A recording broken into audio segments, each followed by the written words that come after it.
பிரியா என்னாச்சு? இல்ல ஒண்ணும் இல்ல. இல்ல உங்க வீட்ல நான் பேசுனதுக்காக நீ ஏதாவது மனசுல வச்சிட்டு இருந்தேன்னா இட்ஸ் ஓகே. நீ எது வேணாலும் நீங்க எடுத்துட்டு வரலாம். சேர்ஸ், டேபிள்ஸ், அது எவ்வளவு பெருசா இருந்தாலும் சரி நீ எடுத்துட்டு வா, பரவாயில்ல.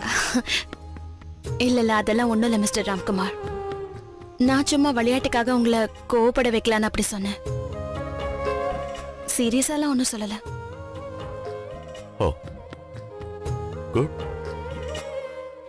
பட் எதுக்காக நீ இவ்வளோ அப்செட்டா இருக்கியே இப்போ? அதை விட்டுருங்க, அதெல்லாம் உங்களுக்கு புரியாது.